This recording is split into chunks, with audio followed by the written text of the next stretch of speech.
সমালোচনার বিষয়টি আরকি একটু জানার ইচ্ছে যে সমালোচনা মানুষকে তো অনেকে ভেঙে দেয়, অনেকে শক্ত করে। তোমাকে আসলে আ বিষয়টি তুমি কিভাবে দেখো? তোমাকে কি আসলে স্ট্রং করে? আ সমালোচনা আমাকে অনেক বেশি স্ট্রং করে।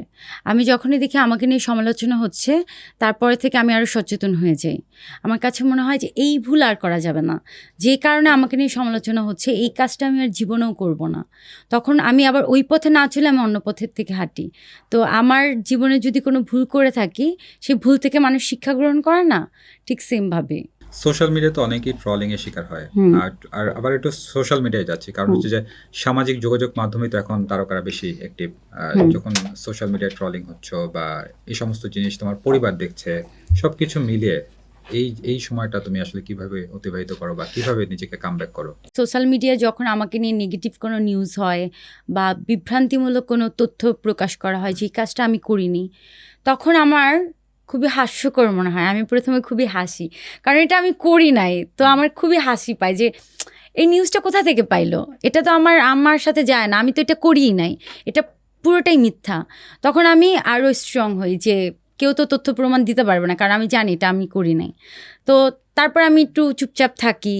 আমি জানি যে আজকে নিউজ হয়েছে, কালকে সবাই ভুলে যাবে, কারণ বাংলাদেশ হচ্ছে গুজবের দেশ। এক্সাক্টলি। যে ২ দিন পর পর গুজব হয়, গুজব হওয়ার পর মানুষ আবার মানে আবার নতুন গুজব গুজবটাকেও আসবে। মানে নিজের সাথে হ্যাঁ, হ্যাঁ, জীবনের একটা আবার সঙ্গী নতুন করে নেয়। গুজব আসবে, আবার মানুষ ভুলে যাবে। সো আমি এরকম গুজব মনে করে আমি হেসে উড়াই দেই, আমি এটাকে মাথায় নিই না। পুরা জার্নিতে পরিবার বলো বা কেরিয়ার কোনো আফসোস আছে কিনা? আফসোস তো অবশ্যই আছে, একটা আফসোস আছে যে আমার আল্লাহর রহমতে আমার যে গ্ল্যামার, আমার যেই সৌন্দর্য বা আমি যতটুকু দক্ষতা নিয়ে আল্লাহর রহমতে পথ চলছি, বা আমি এ পর্যন্ত যে কয়টা সিনেমা করেছি, আমার কাজের প্রশংসা কিন্তু সবাই করেছে। বিশেষ করে আমার নাচ, আমার নাচের প্রশংসা, আমার অভিনয়ের প্রশংসা। বড় বড় পরিচালকরা যখন আমার প্রশংসা করে, আমার অভিনয়ের প্রশংসা করে, তখন মনে হয় যে না, আমার আরও ভালো কিছু করা দরকার বা আমি আরও ভালো কিছু ডিজার্ভ করি। তখন একটা আফসোস থেকে যায় যে আমি কেন আজকে এই অবস্থানে, কেন আমার তো আরও বেটার পজিশন থাকার কথা ছিল।